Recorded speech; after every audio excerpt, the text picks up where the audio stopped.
Mi padre nunca habló de aquella expedición con ninguno de sus hijos.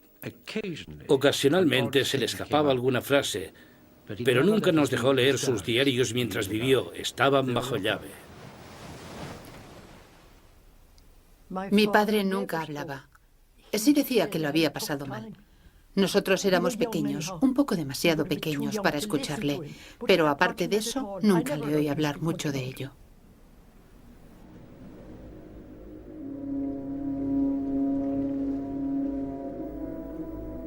La expedición transantártica imperial de 1914, bajo el liderazgo del explorador polar Sir Ernest Shackleton, habría sido el último gran viaje de la heroica era de los descubrimientos.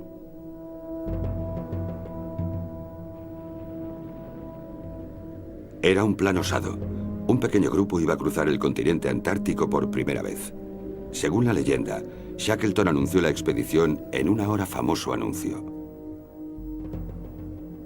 Se buscan hombres para viaje arriesgado, poco sueldo, mucho frío, largos meses de oscuridad total, peligro constante, regreso a salvo dudoso. Honor y reconocimiento en caso de éxito. Ernest Shackleton. Mi abuelo, el coronel Ordlis, siempre estaba buscando una oportunidad para hacer algo excepcional. Y un anuncio así debió ser una tentación para mi abuelo. No pudo resistirse. Chippy McNeish vio un anuncio en el periódico en el que se buscaban hombres para ir a la Antártida. Y decía, quizá no regrese. En fin, él fue a informarse y se fue. 5.000 hombres, desde marineros a científicos formados en Cambridge, respondieron. Al igual que al mismo Ernest Shackleton, les empujaban esperanzas de aventura y de gloria. Cuando tenía 22 años soñé que algún día iría a la región del hielo y la nieve y que avanzaría y avanzaría hasta llegar a uno de los polos de la Tierra.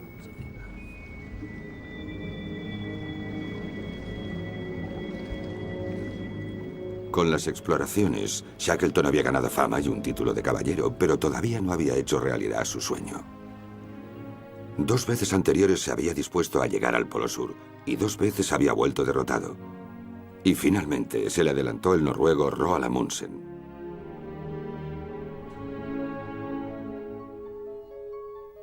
La nueva aventura de Shackleton cautivó la imaginación de los británicos, aunque no todos estaban impresionados. El ministro de Marina Winston Churchill, por ejemplo, veía al famoso explorador como un simple aventurero y rechazó su último proyecto. «Ya se han derrochado suficientes vidas y dinero en esta estéril hazaña», escribió. «El polo ya ha sido descubierto. ¿De qué sirve otra expedición?». No obstante, en agosto de 1914, tras 7 frenéticos meses de preparativos, Shackleton y su tripulación de 27 hombres estaban listos para partir. Pero mientras su barco zarpaba, el mundo en que se había concebido el sueño de Shackleton se estaba derrumbando.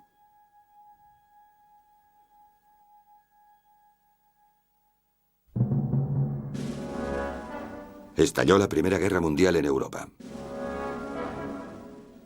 Shackleton ofreció su barco y sus hombres a Gran Bretaña para la guerra. La Marina declinó la oferta con una sola palabra: procedan.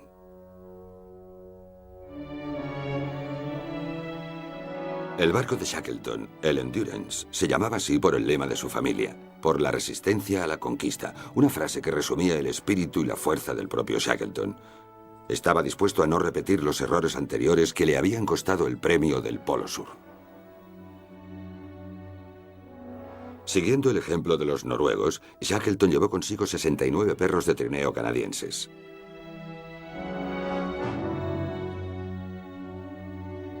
También se almacenarían provisiones de comida para el grupo de 6 hombres que harían en trineo el viaje de 2.400 kilómetros a través del continente antártico. El barco de Shackleton se acercaría a la Antártida desde las aguas cubiertas de hielo del poco conocido mar de Weddell. La entrada al mar era la isla de Georgia del Sur, el último puerto de escala del Endurance. Una avanzada de humanidad en medio de las inmensidades heladas. La isla albergaba un puñado de pequeñas comunidades balleneras dirigidas por hombres de las compañías. Un sacerdote local describió románticamente a estos balleneros como una abigarrada raza de antiguos nobles y otras criaturas caídas que ahora arrancan grasa o recogen aceite. Muchos, o la mayoría, están reñidos con la vida. Ernest Shackleton tenía algo en común con aquellos rebeldes y solitarios. Nacido en Irlanda, se había casado con la hija de un acomodado abogado inglés, pero era un marido y un padre indiferente. Un alma inquieta. Siempre había sido más feliz en sus largas expediciones. Una vez escribió a su mujer: «A veces pienso que no sé hacer nada más que estar lejos en lo desconocido». Shackleton no era un hombre de 9 a 5, un hombre de rutinas. Quería ser un gran hombre. Buscaba grandeza, reputación. Y en cierto modo, creo que no se habría detenido ante nada por conseguir fama y fortuna. Durante todo el mes de noviembre, Shackleton y su tripulación esperaron, esperando que las condiciones inusualmente frías del mar de Weddell mejorasen con la primavera austral. El fotógrafo de la expedición, Frank Harley, empezó su trabajo captando imágenes de animales exóticos para un ansioso público británico. La venta de derechos de las filmaciones y fotos habían sido cruciales para financiar la costosa aventura.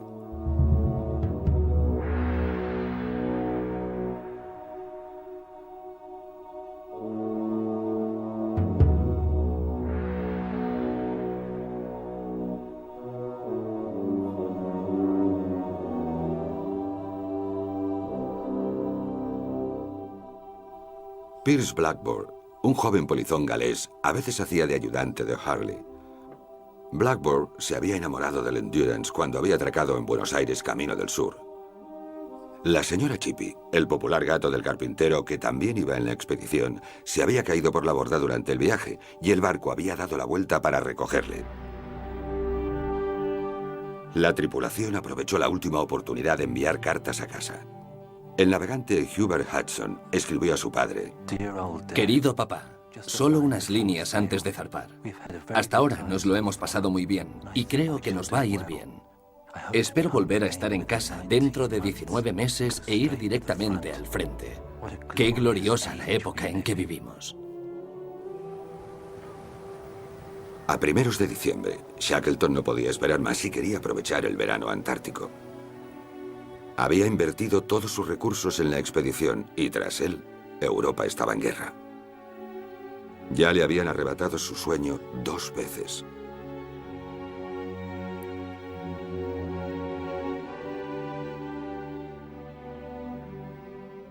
Entonces tenía 40 años y aquella era su última oportunidad. El 5 de diciembre de 1914, el Endurance abandonó la isla y se dirigió al sur.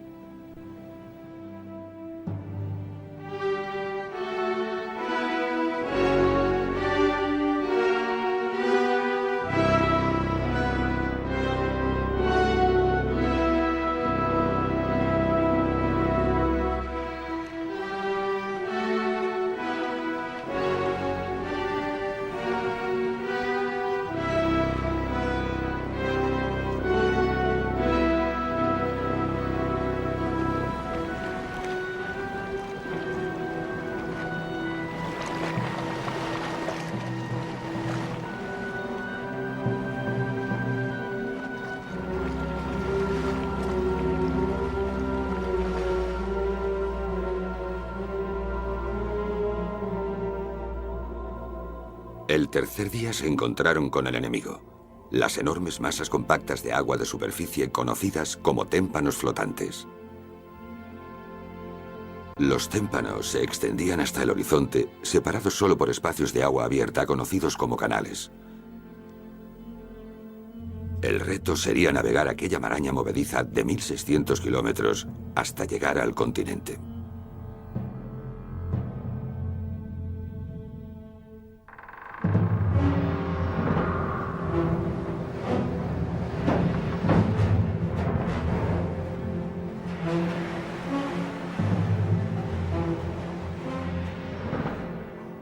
El doctor Alexander Maclan, un cirujano escocés y uno de los cuidadores de los perros, escribió sus observaciones del gran espíritu del capitán del barco, Frank Worsley. Worsley se especializó en arremeter y tengo la ligera sospecha de que a menudo se desviaba de la ruta para buscar un buen témpano contra el que arremeter para partirlo en 2. Le encantaba sentir el choque, la sacudida y la sensación cuando el hielo se rompía y pasábamos a través de él.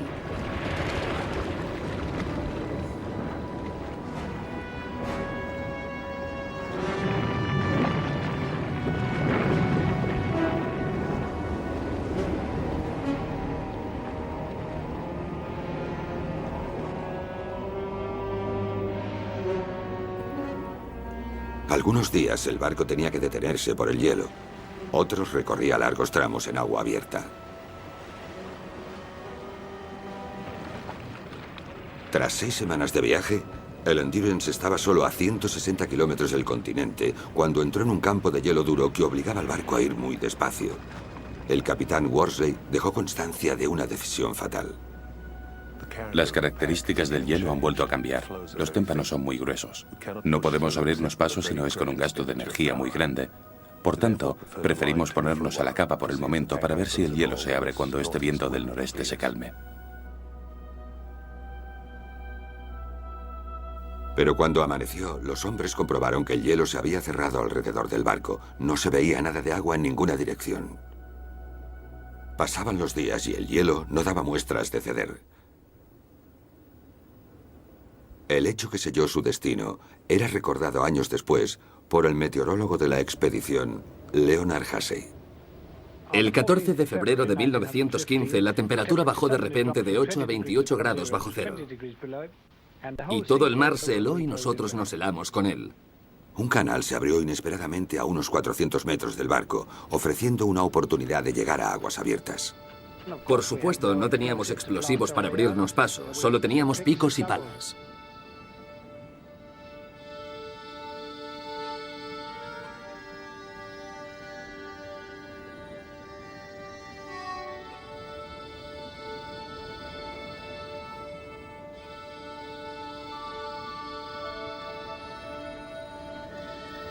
Durante 48 horas, los hombres atacaron el hielo.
Frank Harley, quien filmó la agotadora lucha de los hombres por la libertad, escribió en su diario: Todos los hombres trabajaron hasta medianoche, cuando se hizo una medición de los 2/3 restantes.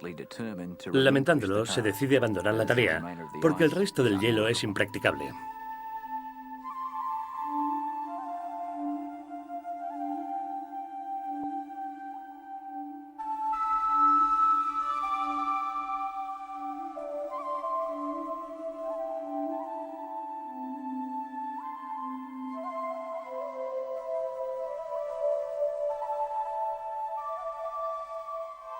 Estuvieron atrapados hasta la primavera, unos 7 meses después. Fuera incluso de contacto por radio, nadie en el mundo sabía dónde estaban. Habían embarrancado a solo un día de navegación de su destino.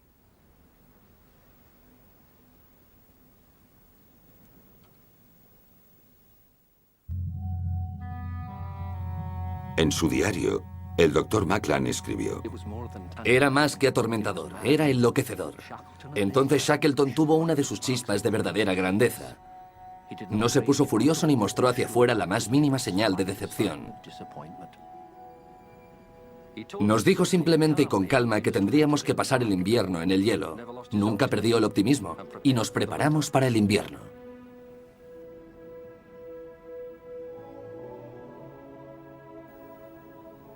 El optimismo era el centro de la personalidad de Ernest Shackleton. Conocido por todos como The Boss, el jefe, era un líder nato que desde su juventud estuvo empujado por una romántica búsqueda de aventura.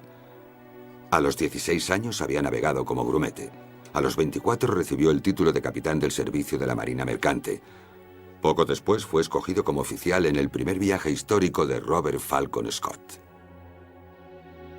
Allí vio brotes de tensión entre hombres de diferentes personalidades y clases, juntos en espacios pequeños, y observó cómo se erosionaba la moral bajo el inadecuado liderazgo de Scott. Shackleton sabía que él podía hacerlo mejor.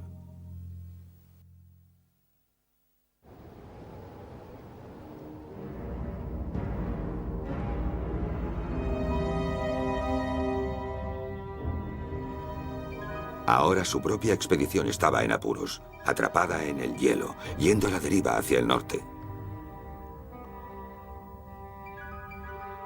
La tripulación estaba inquieta.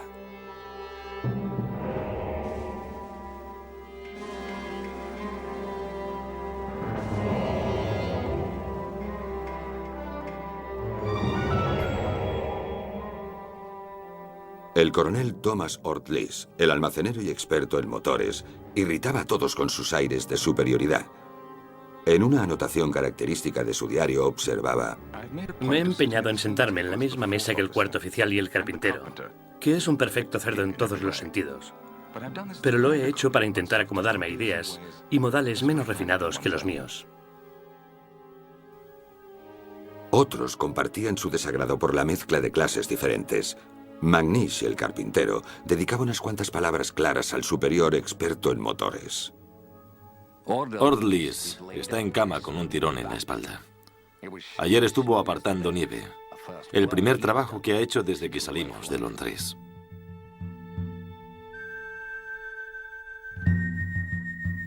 Shackleton insistía en que los hombres mantuvieran una rutina cotidiana estricta y controlaba minuciosamente su moral.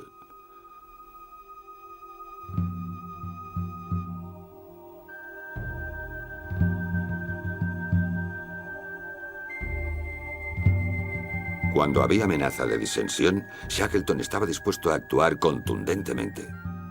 John Pinson, un campeón de lucha de los pesos pesados, a quien pillaron intimidando a los marineros, fue llamado al camarote de Shackleton. Salió degradado.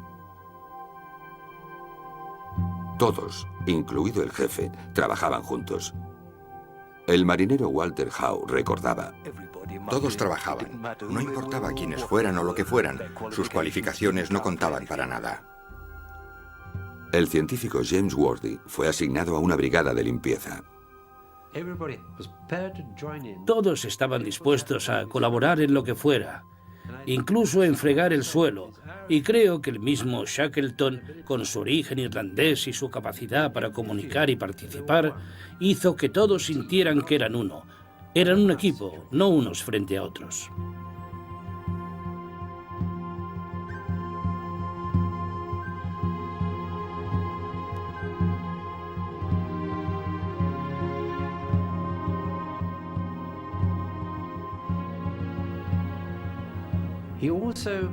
También comunicó a sus hombres que los anteponía al objetivo de la expedición. El objetivo era grande, pero ellos eran más importantes. El segundo en el mando, Frank Wild, había estado con Shackleton en 1909 cuando el boss, al quedarse sin provisiones, renunció al polo para salvar a sus hombres de una muerte segura. Wild le había visto volver atrás estando a solo 156 kilómetros de la meta. Una noche, cuando ambos hombres estaban a punto de morir de hambre, Shackleton obligó a Wild a comer una galleta de sus escasas raciones propias. Wild escribió: supongo que nadie más en el mundo puede darse cuenta de la generosidad y solidaridad que me mostró con ello. Yo sí. Por Dios que nunca lo olvidaré.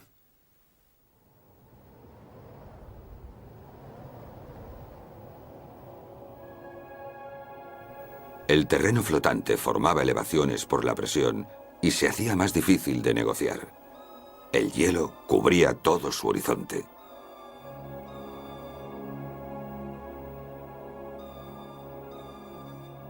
Mientras iban a la deriva, Shackleton recordaba el destino del barco Bélgica, que también se había quedado durante un invierno en el hielo, y su tripulación había sucumbido a las luchas internas y finalmente a la demencia.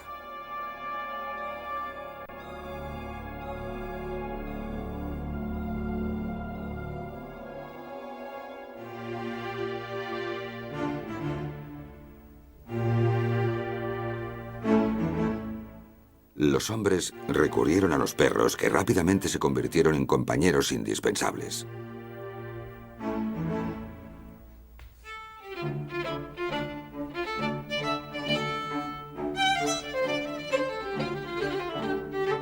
Harley escribió: unas palabras sobre mis perros.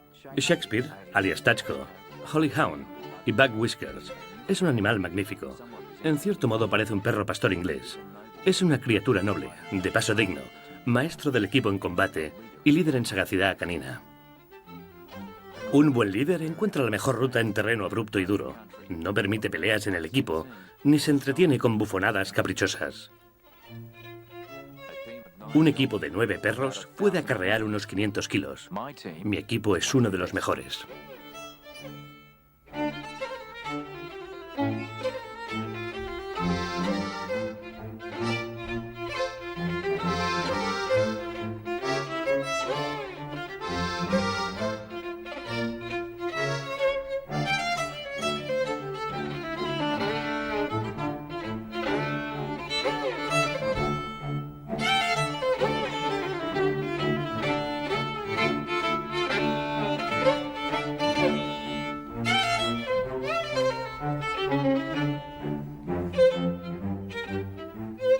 El nacimiento de 4 cachorros cautivó a todos los hombres. Tom Crean, un marinero duro como era, se convirtió en su padre adoptivo.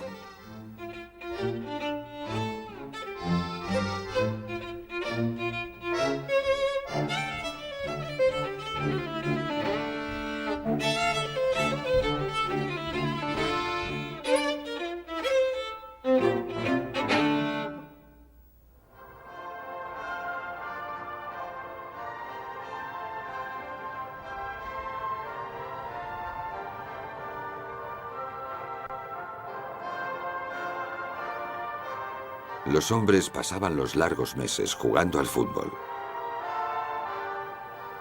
con veladas teatrales,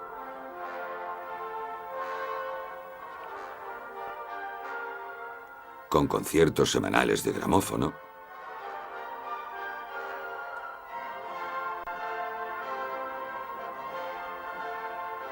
y un memorable torneo de corte de pelo. McNish escribió: Parecemos presidiarios. Y ahora no estamos muy distanciados de esa vida. Pero aún esperamos volver a la civilización algún día.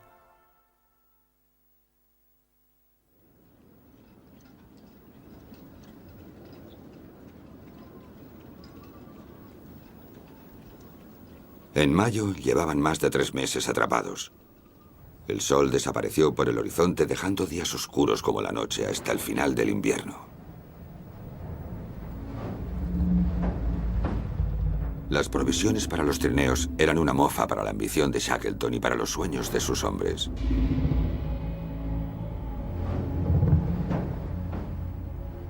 Mientras tanto, siniestras fuerzas estaban actuando. El hielo, su viejo enemigo, amenazaba al indefenso barco. Bajo la presión de témpanos muy comprimidos, enormes bloques de hielo se plegaban y formaban crestas que amenazaban con aplastarlo.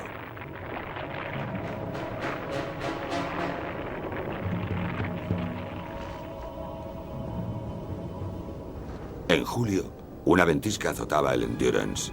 Mientras el hielo crujía y empujaba, Shackleton daba vueltas en su camarote. El capitán Worsley recordaba: Me dijo, el barco no puede sobrevivir aquí, capitán. Es solo cuestión del tiempo. El hielo se queda lo que atrapa. El Endurance sobrevivió, pero mientras el invierno daba paso a la primavera, las embestidas continuaban. En una entrevista 40 años después, el marinero Walter Howe todavía recordaba el barco tambaleándose por los golpes. El hielo envolvió el lado de estribor y levantó el barco completamente y lo inclinó mucho hacia babor. Y la madera empezó a crujir. ¿Oían ustedes la madera crujir cuando el hielo aumentaba? Era inevitable. Era como fuegos artificiales o disparos de cañón.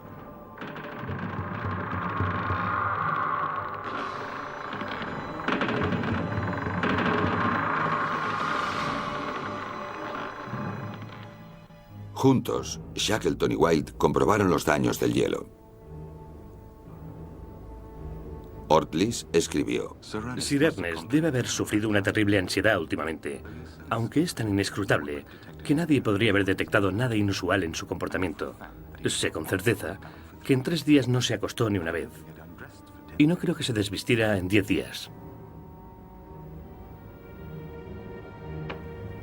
Los hombres trabajaban incansablemente para apartar el hielo del barco. Incluso el habitualmente estoico McNish estaba conmovido. Escribió: Había momentos en que pensábamos que era imposible que el barco pudiera soportarlo. Todos hicimos un hato lo más pequeño posible con nuestras ropas de abrigo. Yo he puesto las fotos de mis seres queridos dentro de una Biblia. A finales de octubre, el hielo atacó con fuerza renovada, abriendo tablazones del lado de estribor. El agua inundó la bodega. Todos los hombres trabajaron con las bombas durante 3 días y noches para salvar el Endurance. Harley escribió: El barco cruje y se tambalea. Las ventanas se parten y las tablas de cubierta se agrietan y se tuercen. En medio de estas profundas e impresionantes fuerzas, nosotros somos la personificación total de la inutilidad indefensa.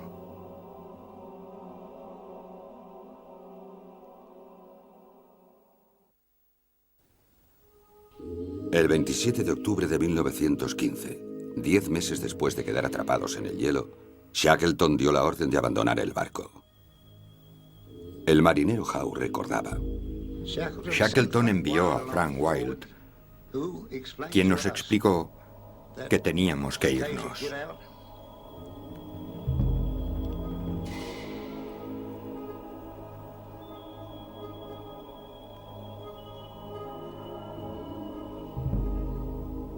Con anterioridad, probablemente Sir Ernest había visto la luz roja y los trineos estaban cargados con el máximo de provisiones.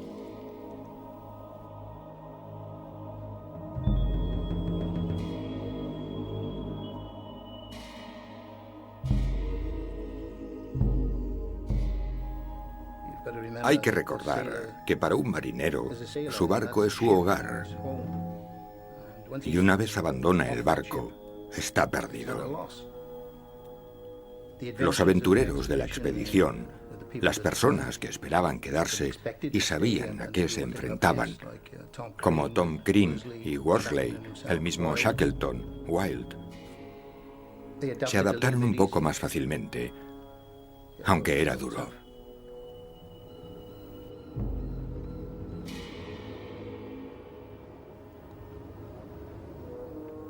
Les había quedado una fracción de sus provisiones originales y 3 de los 4 botes salvavidas del barco.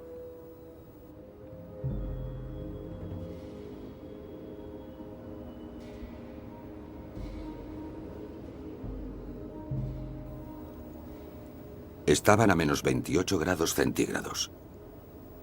Tenían tiendas y ropa, pero no había suficientes sacos de dormir de piel para todos. William Buckwell, un marinero americano, recordaba la lotería que organizó Shackleton. Hubo alguna trampa en la extracción, porque a Sir Ernest, el señor Wilde, el capitán Worsley y algunos de los otros oficiales les tocaron sacos de lana. Los buenos sacos de piel calientes les tocaron a los hombres que estaban bajo su mando.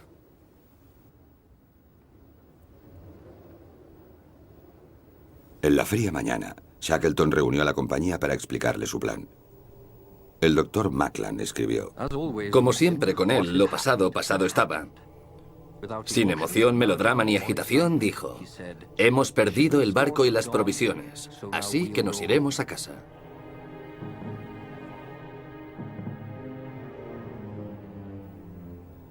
Aquella apariencia tranquila ocultaba la noche que había pasado Shackleton dando vueltas por el hielo solo. Los pensamientos que me venían a la cabeza en la oscuridad no eran alegres. La misión ahora era procurar la seguridad de los hombres, y para ello tengo que usar todos los conocimientos que me ha proporcionado mi experiencia en la Antártida. Nada puede hundir más a un hombre que ver sus sueños derrumbarse. Pero por otro lado, él se dio cuenta de que si una meta había desaparecido, tenía otra.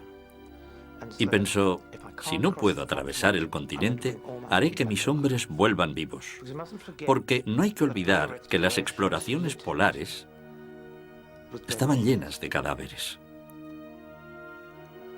Aquel deseo, que era un deseo fanático de volver con sus hombres vivos, aquello se convirtió en la fuerza motriz. Era lo único que le importaba. Ese cambio de intentar obtener lo que te has propuesto a reponerte de la derrota es un esfuerzo que ha hundido a muchos hombres, pero no hundió a Shackleton.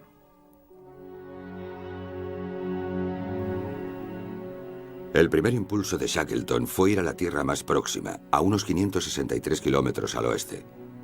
Los hombres podían llevar 1 kilo de posesiones por cabeza, con pocas excepciones. A Hussey se le permitió llevar su banjo, al que Shackleton llamaba medicina mental vital, pero no podía haber más bocas que alimentar. Por orden de Shackleton, 3 cachorros y la señora Chippy fueron sacrificados. Estoy seguro de que lo correcto es intentar andar. Si logramos hacer 8 u 11 kilómetros al día, nuestras probabilidades de llegar al lugar seguro aumentarán enormemente. Será mucho mejor para los hombres sentir que van camino de tierra que sentarse y esperar. Pero tras 3 días de dura marcha, aún estaban a vista del barco. La marcha hacia tierra había resultado inútil. Ahora no quedaba más que hacer que observar y esperar.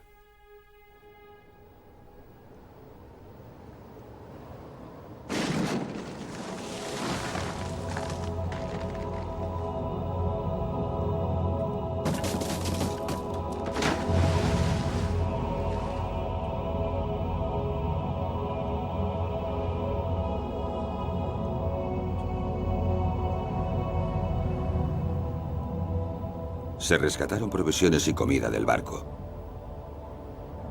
Los hombres recorrían su cubierta rota, recuperando lo que podían, y lo llevaban al campamento. Frank Harley hizo una operación de rescate a su cuarto oscuro sumergido. Escribió: Durante el día pasé por las gruesas paredes del refrigerador para recuperar los negativos que estaban guardados allí. Los encontré bajo 1,5 metros de hielo y atándomelos a la cintura y buceando los saqué.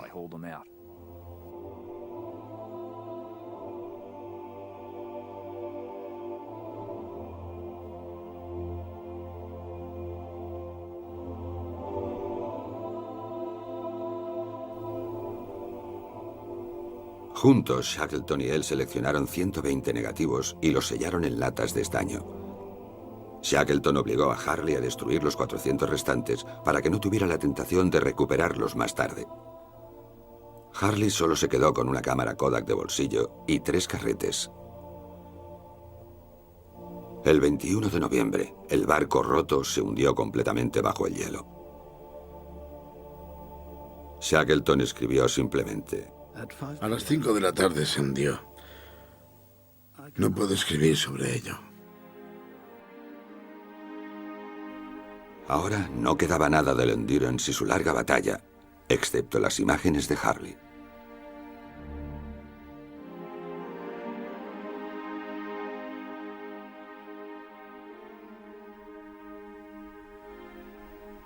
Cuando el barco se hundió, mi abuelo, lo sé, se sintió enfermo.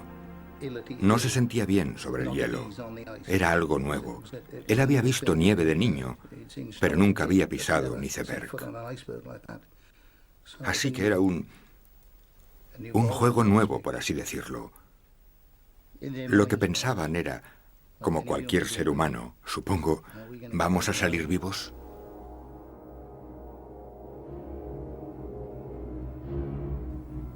La deriva del hielo había arrastrado a los hombres 2090 kilómetros desde que habían quedado atrapados. Ahora esperaban que la misma deriva les llevase a tierra. Si no, iban rumbo a mar abierto.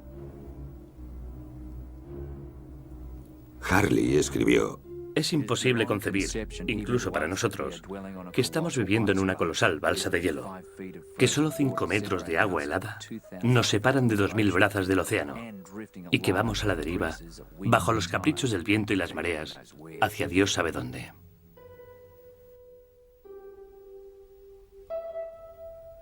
Usaron madera del barco para construir un nuevo hogar, el campamento Océano. El timón se convirtió en el nuevo fogón. Harley convirtió ingeniosamente parte de la caldera del barco en una estufa y usaban piel de pingüino y grasa de foca como combustible. Se estableció una rutina cotidiana. Cazar pingüinos y focas se convirtió en la actividad principal.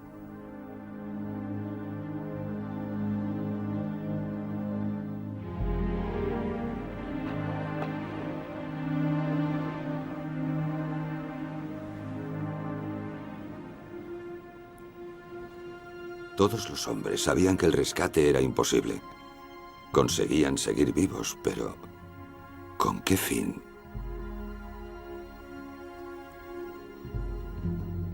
Lo pasaron bastante mal en el hielo.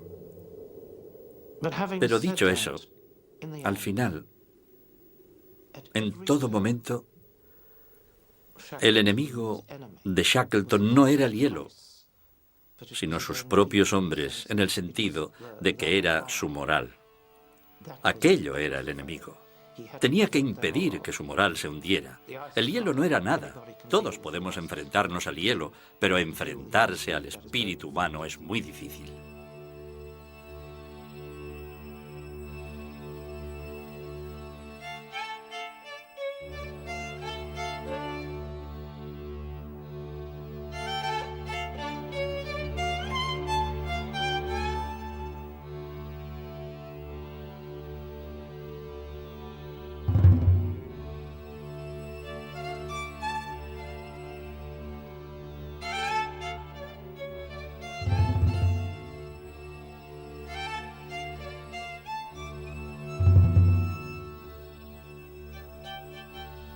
Un mes después de abandonar el barco, un ataque de ciática tuvo a Shackleton en su tienda durante 2 semanas.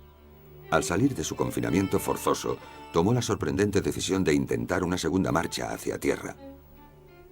En su diario relataba: Una brisa de esperanza agradable recorrió el campo cuando lo anuncié. Nada estaba más lejos de la verdad.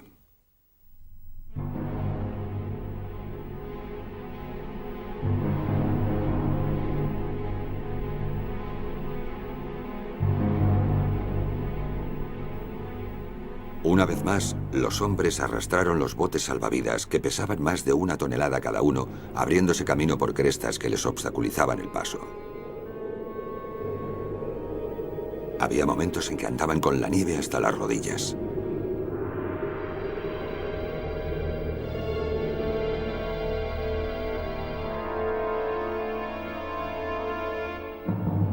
El cuarto día, McNeice se plantó. Con anterioridad, el carpintero había propuesto construir una balandra con los restos del Endurance. Shackleton había rechazado el plan. Ahora McNeice se rebelaba abiertamente y se negaba a continuar. Su deber de obedecer órdenes, afirmaba, había terminado con el abandono del barco. Chippy era un hombre al que no le gustaba que le dijeran lo que tenía que hacer.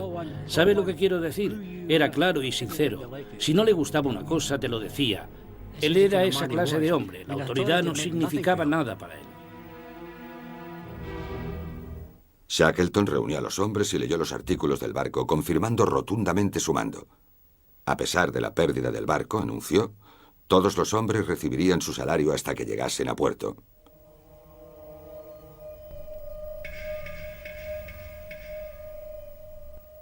McNeice se retractó. El motín se había evitado. Ningún líder al borde de la supervivencia puede tolerar la más mínima amenaza a su autoridad. Shackleton, de hecho, estaba dispuesto a disparar al carpintero si era necesario, y habría sido justificado, porque había un peligro oculto allí, y era que el carpintero solo estaba expresando las opiniones de otros 2 o 3 miembros de la tripulación, y es posible que de más. Y si no se hubiera aplastado aquello inmediatamente, todo el grupo se habría desintegrado.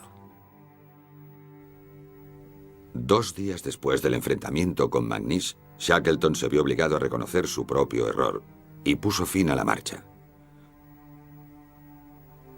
En su diario, Shackleton escribió: Me acosté, pero no podía dormir. Estoy nervioso. Todos van bien excepto el carpintero. Nunca le olvidaré en estos momentos de tensión y dificultad.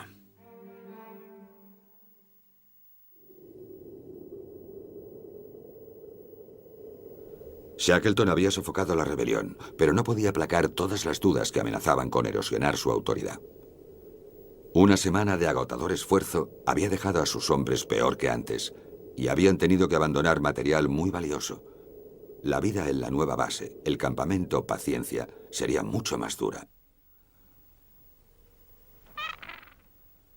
Surgían más dudas sobre el criterio del jefe. Las reservas de comida se estaban agotando, pero Shackleton había impuesto limitaciones estrictas sobre la cantidad de carne de pingüino y de foca que se almacenaba, insistiendo en que les sacaría del hielo antes del invierno. Lionel Greenstreet, el primer oficial del barco, cuestionaba abiertamente la filosofía del jefe. Su sublime optimismo constante es, en mi opinión, una locura total. Todo iba a salir bien, y no se tuvo en cuenta que las cosas podrían salir de otra manera. Y aquí estamos. Shackleton replicaba: Eres un maldito pesimista. Por una vez, Ortlies expresó los temores de muchos. Necesitaban carne, escribía, por si tenían que pasar otro invierno en los témpanos. Era importante tener, al igual que municiones, tener provisiones. Y la famosa frase de Wellington no era que el ejército marcha con el estómago. Eso le parecía elemental a él.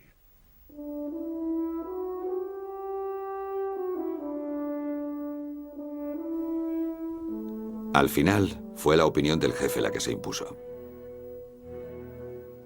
La gran característica de Shackleton era la capacidad para atraer lealtad, incluso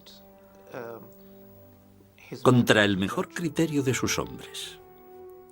Y eso tiene que depender de alguna fuerza del carácter, alguna llama que arde dentro de un hombre. La caza escaseaba. No había comida para los perros. Shackleton dio a Wilde la ingrata orden de matar a algunos equipos de perros. Harley rindió su último homenaje a su viejo compañero. Salve, viejo amigo Shakespeare. Siempre te recordaré. Intrépido, fiel y diligente.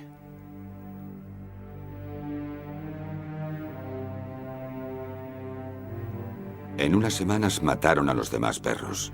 Y esta vez se los comieron. McNish escribió: Frank Wilde mató al último de nuestros perros, del que nos quedamos los 5 cachorros para comer. Su carne es como un manjar tras habernos alimentado tanto tiempo con carne de foca, y estos últimos 14 días, casi con nada.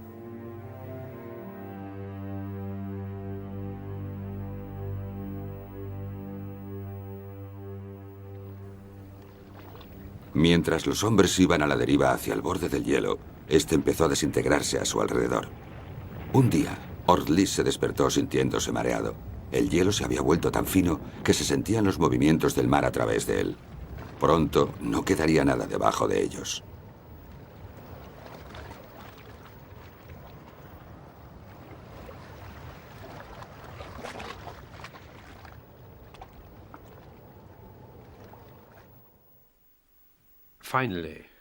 Finalmente, Shackleton pensó que tenían que subirse a las barcas y buscar una isla para escapar del hielo.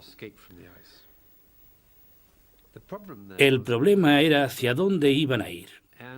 Y hay una intrigante colección de siluetas de islas que Worsley llevó consigo para saber dónde estaban cuando vieran un poco de tierra, porque, de lo contrario, ¿cómo sabían lo que iban a ver? Sus sistemas de orientación, por muy bien que los usaran, eran primitivos. Y se embarcaron en aquel viaje en barca, desde el hielo, sin saber dónde iban a ir a parar. Varias recaladas eran posibles. Las más próximas eran las islas Clarence y Elefante, a unos 160 kilómetros al norte. La isla Decepción, a unos 240 kilómetros al oeste, donde se sabía que había provisiones para marineros que habían naufragado. Shackleton escogió la isla Decepción. Los 3 pequeños botes salvavidas llevarían a los 28 hombres en un viaje que nadie sabía cuánto duraría.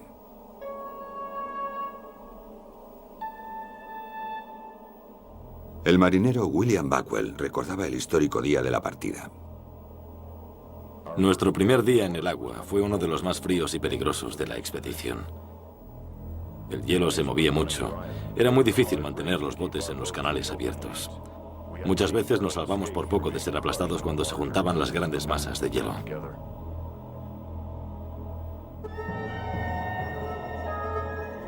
Durante los primeros días del viaje, sacaban los botes del agua cada noche para dormir.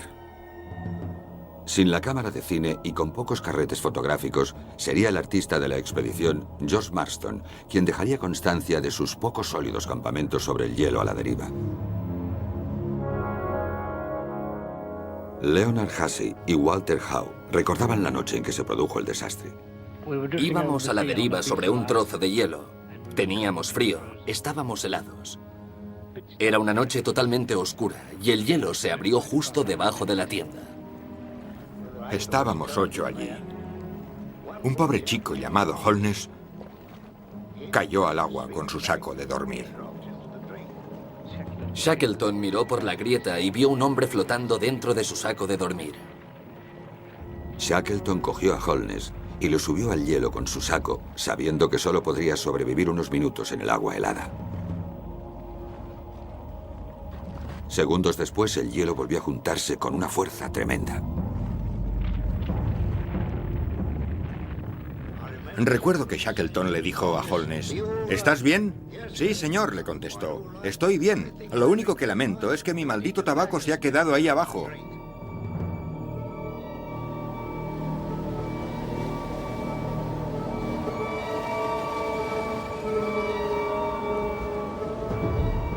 Shackleton escribió: Ráfagas constantes de lluvia y nieve nos impedían ver las estrellas y nos empapaban. De vez en cuando, las espectrales sombras de petreles blancos y plateados y de gaviotas árticas destellaban cerca de nosotros. Y por todas partes se oía el suplido de las orcas. Sus silbidos cortos y agudos sonaban como repentinos escapes de vapor.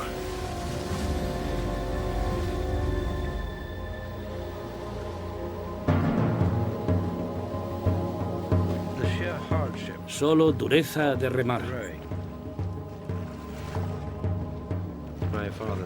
Mi padre decía que al final de un turno tenían que despegarte las manos de los remos, y es muy difícil imaginar lo que se debe pasar cuando intentas dormir con las manos totalmente heladas, la ropa probablemente empapada y con hambre. Los días pasaban remando penosamente y achicando agua. No lograban encontrar hielo estable y ahora pasaban las noches esperando impotentes en el negro mar. Para completar su desgracia, muchos hombres padecían disentería. Creo que solo tomaban una bebida caliente al día. Y decía que solo comían una galleta de barco, la cual, según sus propias palabras, se mira para desayunar, se chupa para comer y se come para cenar. Lo que impidió que se derrumbasen fue la fuerza de voluntad de Shackleton, su liderazgo, aquella llama que ardía en su interior, y eso se manifestaba de diferentes maneras, ya fuera con Shackleton haciendo de marinero consumado en la proa del bote, conduciendo a su pequeño escuadrón al lugar seguro, o haciendo de madre para sus hombres, volviéndose de pronto para consolar a alguien o para prepararle comida, y actuando básicamente como una gallina con un pollo. Y al minuto siguiente era un rigorista haciendo avanzar a sus hombres.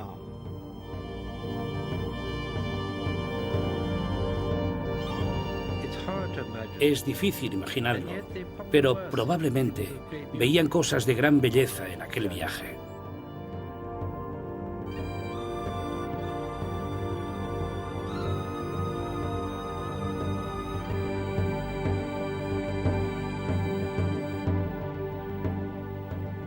Íbamos atados, los tres botes, por el mal tiempo. Y durante la noche, varias ballenas, no sé de qué especie, soplaban cerca de nosotros. Y si hubieran tocado una de las cuerdas, sin duda los tres botes habrían desaparecido. Y nosotros también. Durante días y noches sin dormir, los timoneles manejaron los timones.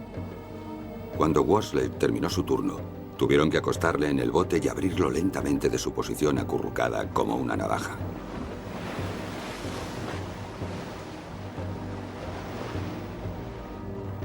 Vencidos por la desgracia y el miedo, algunos hombres se derrumbaban y lloraban. Ahora Shackleton sabía que tenía que llegar a tierra a toda costa. Cambiaron de rumbo y se dirigieron a la isla Elefante. La noche del sexto día, los cielos se oscurecieron al noroeste y se desató una galerna. Inundado de agua, uno de los botes corría peligro de hundirse. Ord-Lys, que hasta entonces se había negado a remar, reaccionó ante la crisis y achicó agua para salvar a sus compañeros.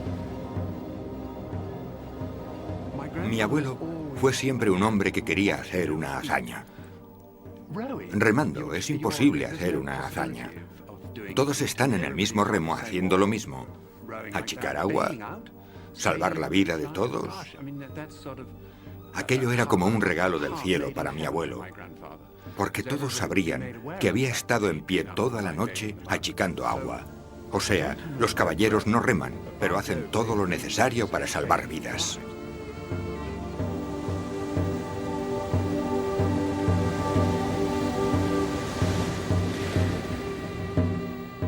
Cuando amaneció, Shackleton escribió: El cielo estaba muy nublado por la mañana. A las 7 de la mañana estábamos justo debajo de los acantilados que quedaban sumergidos en el mar antes de verlos. La isla Elefante. Los hombres habían estado 7 desoladores días en el mar y más de 7 meses sobre hielo a la deriva. Hacía 1 año y 4 meses que no tocaban tierra.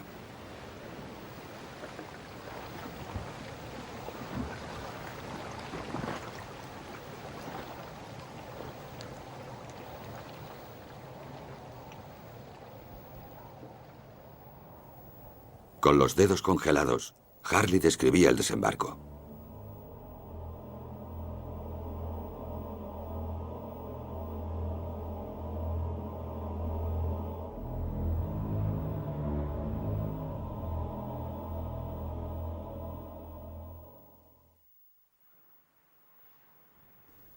En su diario, Harley escribió: Muchos hombres estaban demacrados por el agotamiento, la fatiga y el frío.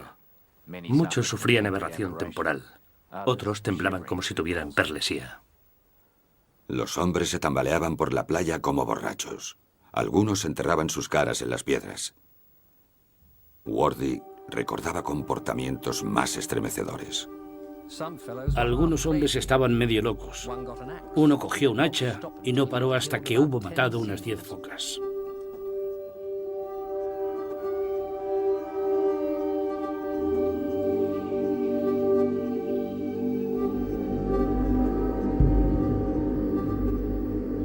Shackleton ordenó que se preparase comida. Era la primera comida caliente en 3 días.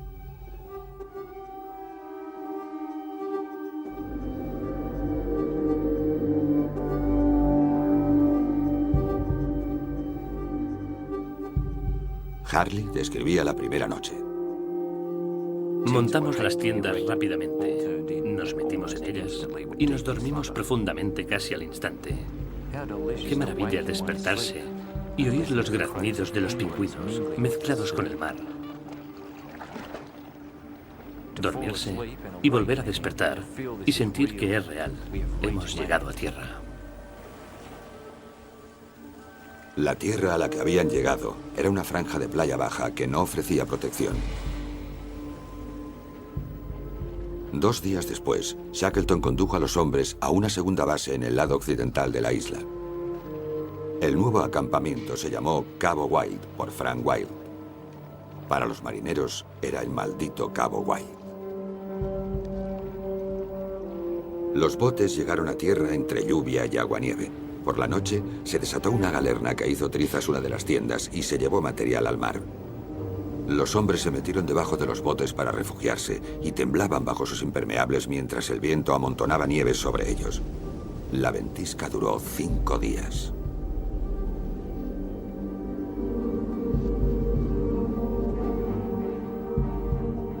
Creo que esta mañana he vivido el momento más desgraciado de mi vida. Todos los intentos parecían inútiles y el destino parecía totalmente decidido a hundirnos. Los hombres sentados maldecían, no en voz alta, pero con una intensidad que mostraba su odio por esta isla en la que buscábamos refugio.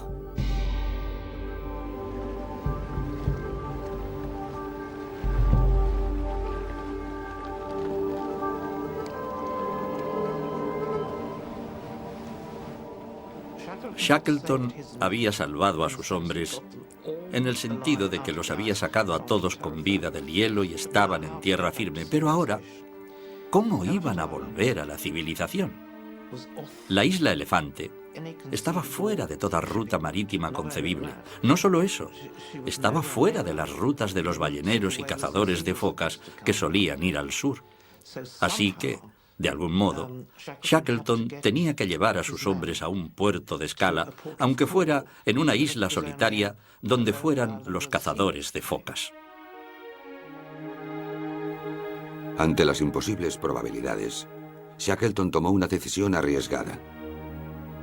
No esperaría, navegaría en busca del rescate. Cabo Horns, la tierra más próxima, estaba fuera de su alcance porque significaría navegar contra los vientos dominantes, pero en la ruta de los vientos del oeste estaba la isla de la que habían salido, Georgia del Sur. Hicieron un plan. Shackleton navegaría 800 millas por el océano más peligroso del mundo con un bote de 7 metros de largo. Empezaron a trabajar inmediatamente en el James Caird. Previamente McNish había levantado las regalas con madera de cajas de embalaje. Ahora sacaba madera de los otros 2 botes para reforzarlo. Las juntas se sellaban con las pinturas al óleo de Marston y sangre de foca. La cubierta era de lona. McNish no solo era un buen carpintero de navío, sino que al parecer tenía algo más. Tenía un toque de ingenio, una auténtica capacidad para improvisar, para sacar algo de nada. Y creo que eso va unido a cierta tozudez, cierta cabezonería. Y aquí tenemos otra paradoja. Él era el amotinado que se había vuelto bueno. Shackleton escogió a los marineros más fuertes y curtidos para el viaje. Con gran orgullo, McNish escribía sobre su inclusión en la tripulación de 6 hombres. Le acompañarían Tom Crean y Tim McCarthy, ambos marineros irlandeses y partidarios del viaje a la isla Elefante. El contramaestre degradado John Vincent también fue redimido. Shackleton reconoció su fuerza y destreza, resultado de sus años pasados en barcos arrastreros en las brutales condiciones del Atlántico Norte. El capitán Frank Worsley había orientado los botes hasta la isla Elefante. Ahora tendría que encontrar una pequeña mota de tierra en un océano infinito. Dando vueltas por la playa, revisaba una y otra vez el cronómetro, que sería crítico para la orientación. Frank Wilde, la mano derecha de Shackleton, estaría al mando de los hombres que se quedaban. La expedición se dividía por primera vez, y a Wilde le quedaba la nada envidiable misión de cuidar de 21 hombres desmoralizados y parcialmente incapacitados en una isla desierta azotada por el viento.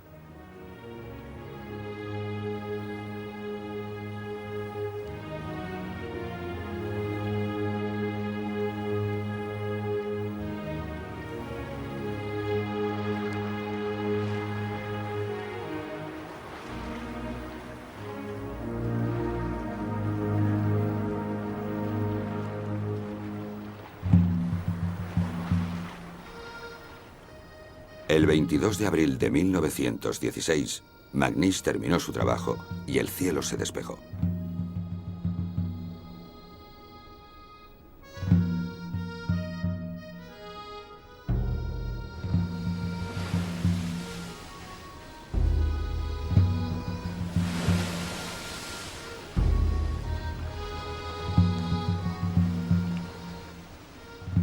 Arrastrado al agua, el Kert fue cargado con 2 toneladas de lastre de piedras para darle estabilidad entre las enormes olas. Se obtenía agua fundiendo laboriosamente hielo sobre un fuego de grasa de ballena y se guardaba en barriles. Cargaron comida para 4 semanas. Sabían que luego no podrían sobrevivir.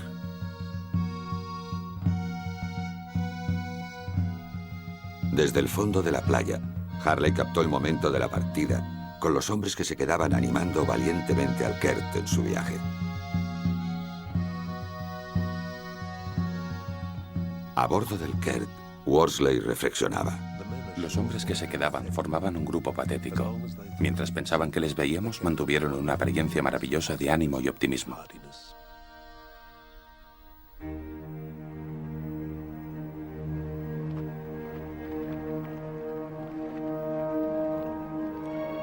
La isla Elefante desapareció en la distancia mientras el Kert partía en un día raro de sol y mares tranquilos.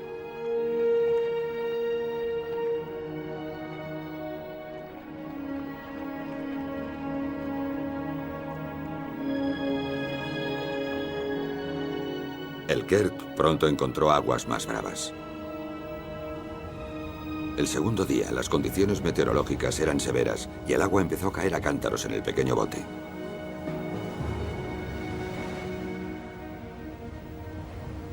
Frank Worsley recordaba: golpeados y empapados sin tener nunca un intervalo suficientemente largo para que nuestros cuerpos calentasen nuestras ropas humeantes. Se nos habían hinchado los pies y las piernas y empezaban a estar superficialmente congelados con una temperatura a veces de casi 20 grados bajo cero. McNish intentó llevar un libro de bitácora, pero el 9º día lo interrumpió bruscamente. Trabajaban constantemente en turnos de 4 horas. 3 hombres intentaban dormir en vano sobre el lastre de piedras abajo, mientras otros 3 hacían guardia arriba, achicando, bombeando, arreglando las velas, luchando por mantener el Kert a flote.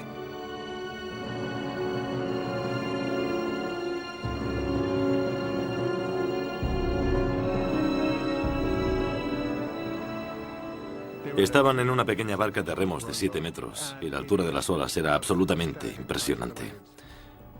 Había unas olas increíbles, olas que hoy en día se definirían como olas no negociables, en las que vas hacia la cresta y puede que ni llegues a la cresta y vuelves a caer. Por tanto, fue un extraordinario viaje de supervivencia.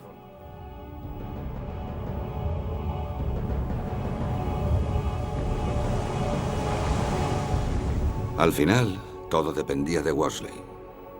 Había aprendido a navegar entre las altas olas del Pacífico Sur, pero nada podía compararse con su reto de aquel momento. Para marcar la posición del Kert, Worsley tenía que interpretar la relación del Sol con el horizonte, pero el Sol raramente aparecía en el cielo nublado y era casi imposible encontrar el horizonte detrás de las olas. Incluso para intentar una medición con el sextante, tenía que ser sostenido por un hombre a cada lado mientras el bote se abría camino a través del agua. No hay que olvidar que cada error de 1 grado que se comete son 60 millas de latitud. Y ellos solo tenían unas 10 millas de deriva en 800 millas para llegar al lugar seguro. En 800 millas de tormentoso viaje, Worsley solo pudo tomar 4 mediciones. El resto del viaje se orientó por pura deducción, por su experiencia en el cálculo instintivo de la velocidad y la dirección, o por adivinación, como lo llamaba él.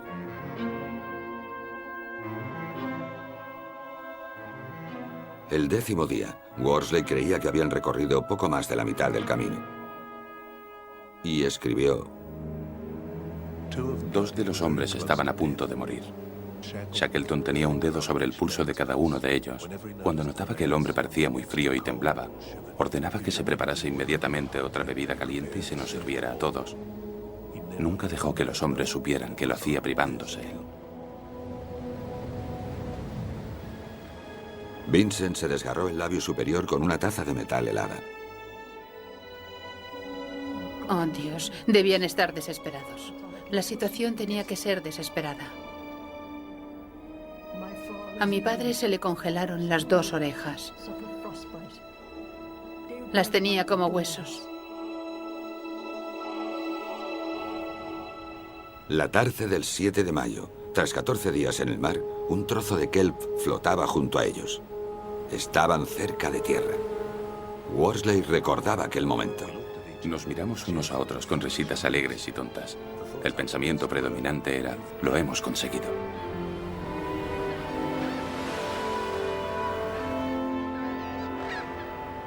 Tras divisar tierra, nuevas dificultades surgieron para poner a prueba sus límites. Un viento les empujó peligrosamente cerca de los acantilados de la isla.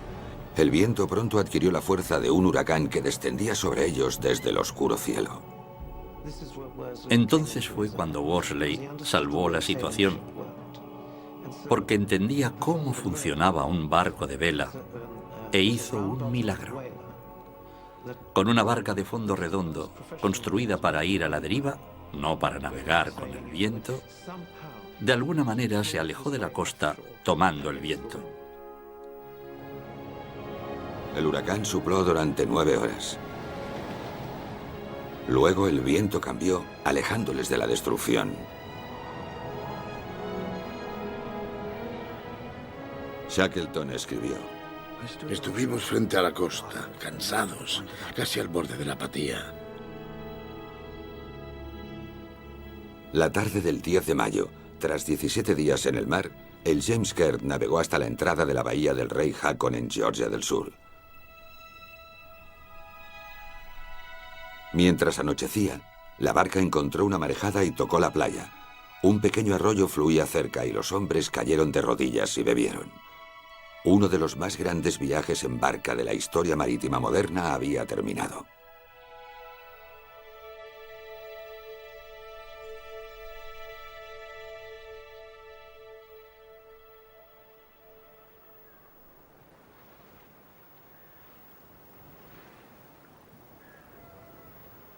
Por encima de ellos, la colina estaba cubierta de hierba, la primera vegetación que veían en 17 meses. McNeice recordaba: Subí a la colina y me acosté sobre la hierba. y me vinieron a la mente los viejos tiempos en casa, sentado en la ladera de la colina, mirando al mar.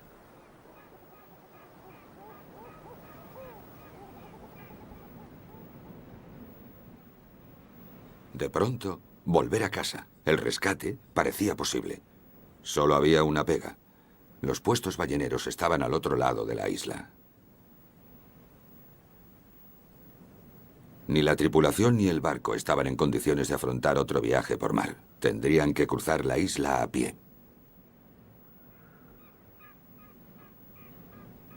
Fue un terrible contratiempo.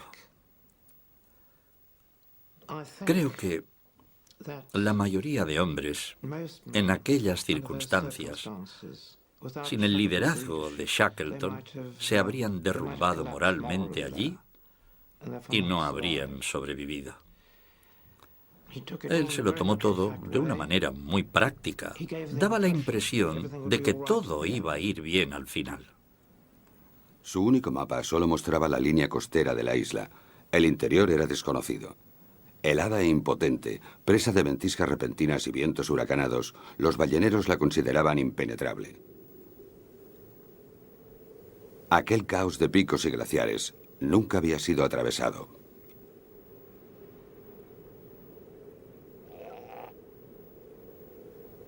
Acababan de sobrevivir 17 días en el mar y aún tenían los pies entumecidos por la congelación, pero si querían ser rescatados, tenían que llegar al otro lado.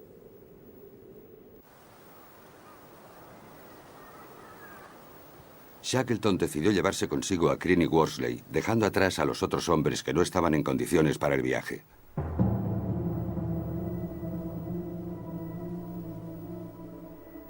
Usando tornillos de la barca, McNish improvisó botas para escalar. La helada de la noche endurecería la nieve y sería más fácil cruzarla. Pero no podrían detenerse porque sucumbirían al frío. Tenían que hacer una carrera por la vida de sus compañeros.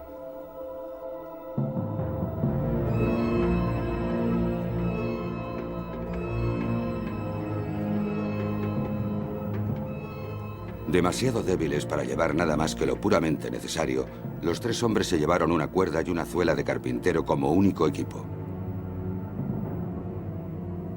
Aprovechando la luna llena y el tiempo en calma, salieron a las 3 de la madrugada hacia el puesto ballenero de Stromness. Bajo la engañosa capa de nieve había campos de hielo llenos de grietas. Un mal paso podía suponer la muerte. A medida que el día avanzaba, ellos recorrían un desconcertante laberinto de crestas y llanos.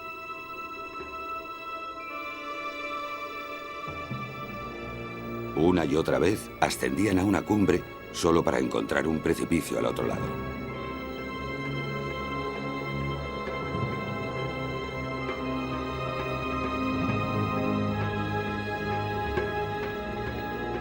Shackleton recordaba: entonces sentíamos la dureza de la marcha a la que no estábamos acostumbrados. Habíamos andado poco desde enero y nuestros músculos no estaban a tono. Al anochecer, estaban de nuevo sobre un difícil paso con demasiada pendiente para bajar.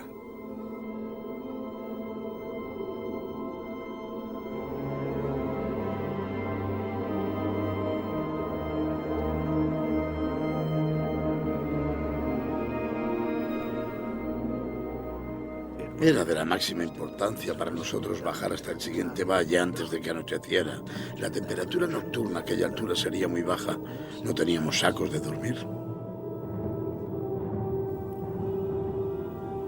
Worsley escribió: Shackleton dijo: tenemos que arriesgarnos. ¿Estás conmigo? Nos deslizaremos. Enrollaron la cuerda formando una almohadilla y se sentaron y se lanzaron sin saber qué rocas o hielo cortante habría en su camino. Parecía que nos habíamos lanzado al espacio. De pronto sentí una sensación grata y supe que me estaba riendo. Acabamos en el fondo, en un banco de nieve. Nos levantamos y nos dimos la mano solemnemente.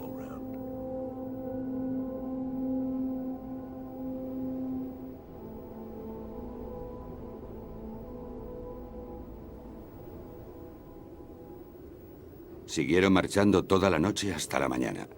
Shackleton escribió: A las 5 de la mañana estábamos a los pies de las estribaciones rocosas de las montañas. Estábamos cansados y el viento que soplaba desde las montañas nos helaba. Pensé que quizá podríamos mantenernos calientes y descansar. En unos minutos, mis dos compañeros estaban dormidos.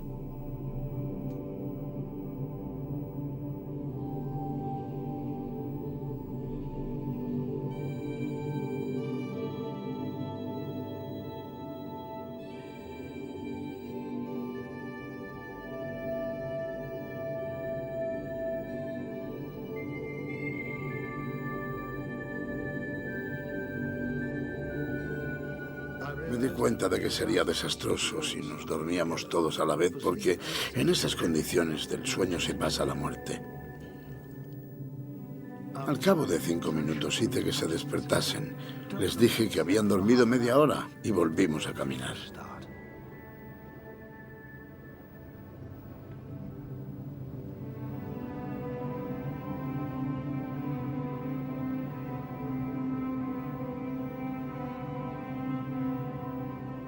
A las 6:30 de la mañana habían subido a un risco desde donde se veía un sitio que les resultaba familiar de 1 año y medio antes, la Bahía Fortuna. Stromness estaba a la vuelta de la esquina. A las 3 de la tarde del 20 de mayo, Shackleton, Worsley y Crean llegaron al puerto Stromness. Habían hecho 36 horas de marcha.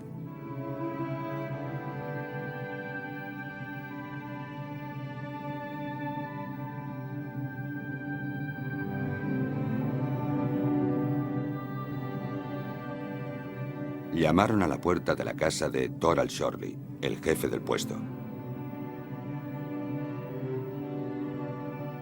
¿Quiénes demonios son ustedes?, se dice que preguntó Shorley. Me llamo Shackleton, fue la respuesta. El jefe del puesto no podía reconocerles porque estaban sucios, demacrados, estaban tiznados por el tiempo que habían pasado junto a fuegos de grasa. Tenían la ropa sucia, el pelo largo. Parecían hombres que volvían de la muerte.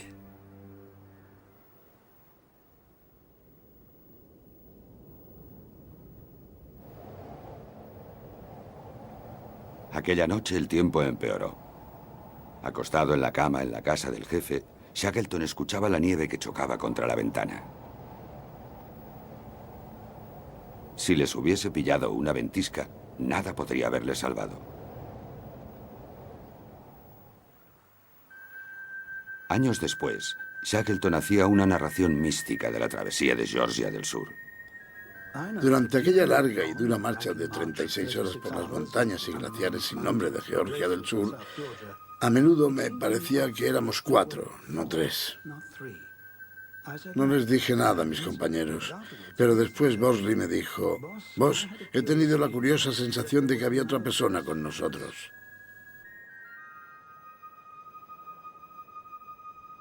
Supongo que el cuarto hombre era el de arriba.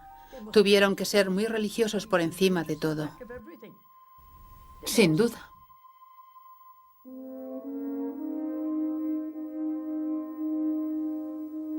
Tres días después de llegar a Stromness, Shackleton, Worsley y Crean salieron hacia la isla Elefante en un barco prestado. Sus 3 compañeros de la bahía del rey Haakon fueron enviados a casa. A 60 millas de la isla, el barco de rescate fue detenido por su viejo enemigo, el hielo. No podían hacer nada más que volver atrás.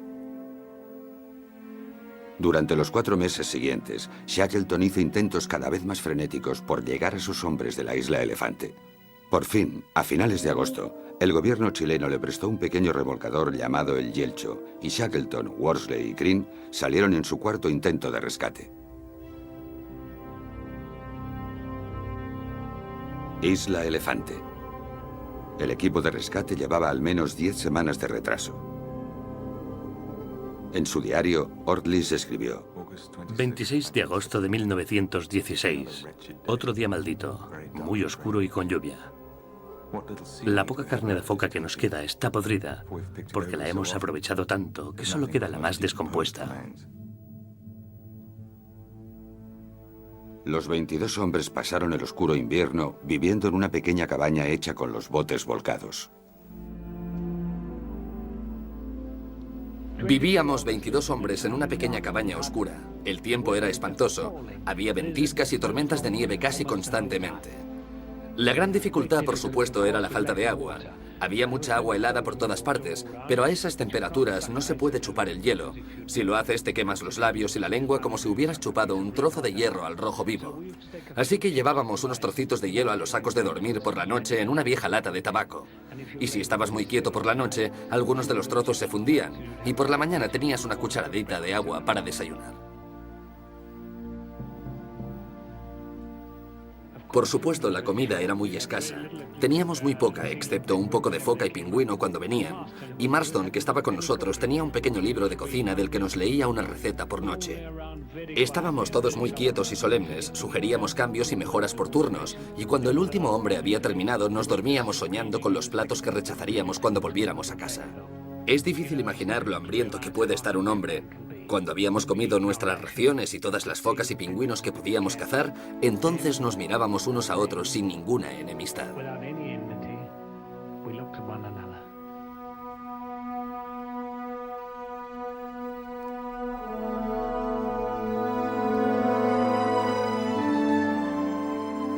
Cada día Wild levantaba a los hombres con el grito: «Levantaos y recoged, el boss podría venir hoy». Pero a finales de agosto, incluso Wild había perdido la esperanza en el regreso de Shackleton. Ordlis resumió la situación. La idea de que venga un barco se hace cada vez más remota, mientras hacemos preparativos para enviar uno de nuestros 2 botes. Wild y otros 4 hombres irán en el Dudley Docker y se abrirán camino de isla en isla de las Shetlands del Sur hasta llegar a la isla Decepción, a unas 250 millas. Es una gran empresa.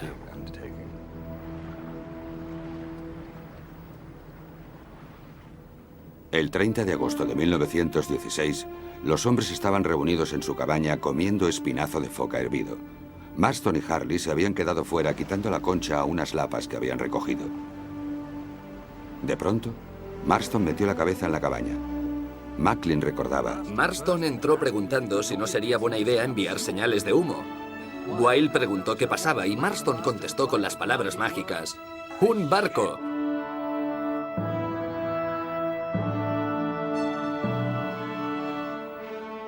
Desde la cubierta del Yelcho, Shackleton recorría Cabo Wild con los binoculares contando las figuras que salían de la cabaña a la playa.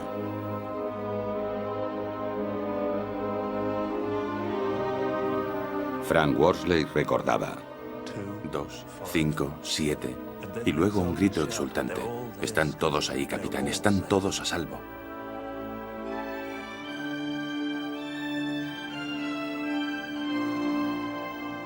Crean se unió a nosotros y éramos todos incapaces de hablar.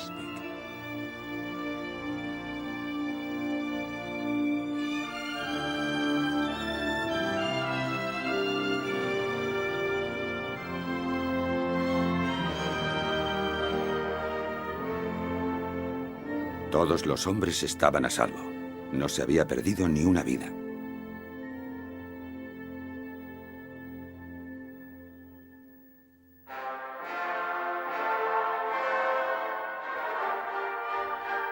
Shackleton recibió una entusiasta bienvenida en Punta Arenas. Aunque Alemania estaba en guerra con Gran Bretaña, la comunidad alemana hizo banderas para celebrarlo.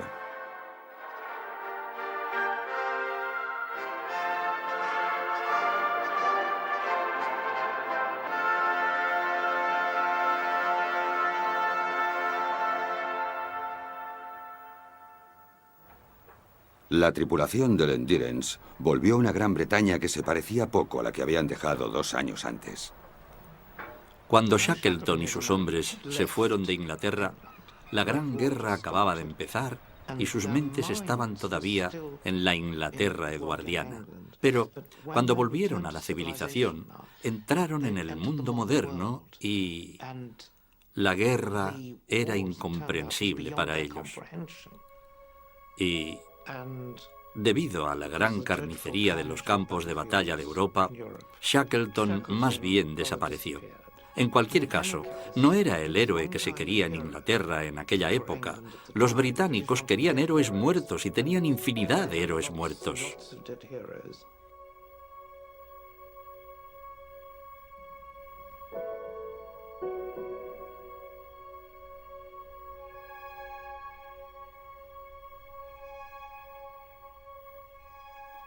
Sospecho que en 1918 la muerte de tantas personas en las trincheras, en la guerra, les hizo sentir que ellos habían sido, casi se podría decir que cobardes, que habían evitado 2 años de guerra y tenían la suerte de estar vivos. La mayoría de hombres fueron a la guerra tras su regreso. Frank Harley fue a fotografiar la guerra en las trincheras. Tim McCarthy moriría en el mar 6 semanas después de alistarse.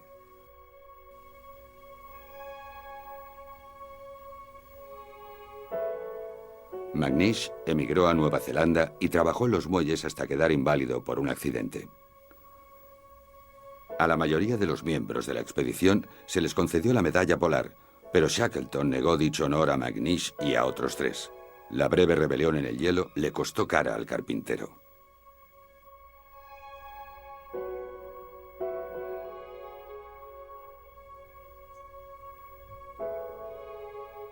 Como Shackleton sabía, la expedición del Endurance había sido su última oportunidad de alcanzar la gloria.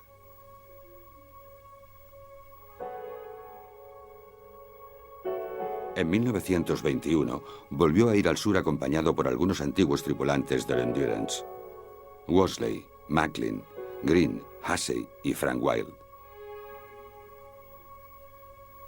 El objetivo de la expedición no estaba claro. Lo único que importaba era que iban al sur otra vez. La noche de su llegada a Georgia del Sur, Shackleton tuvo un ataque al corazón y murió. Aún no tenía 48 años. A petición de su esposa, sus hombres le enterraron en el pequeño cementerio de la isla.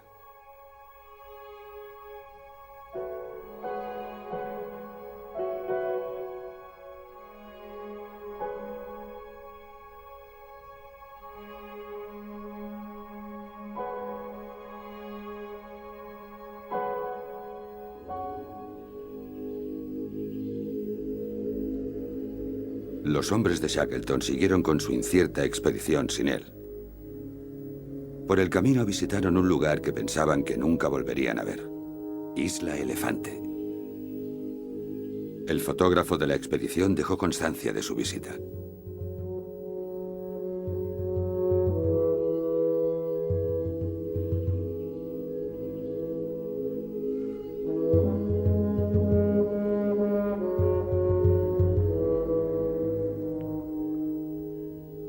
Al volver a ver el lugar de su oscuro invierno, les invadió una inesperada nostalgia. Macklin. Estábamos mirando con binoculares, identificando y reconociendo viejos lugares familiares. ¡Ah, qué recuerdos! ¡Qué recuerdos! Venían a la cabeza como una gran inundación y nos hacían llorar. Y al sentarme e intentar escribir, una gran emoción me invade y veo que no me puedo expresar.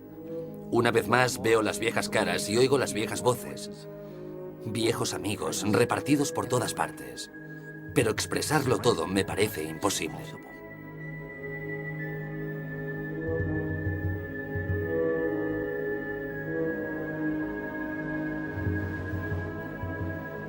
Los sentimientos de Shackleton sobre la expedición del Endurance quedó expresado en su diario.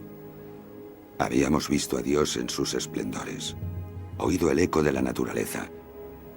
Habíamos llegado al alma desnuda del hombre.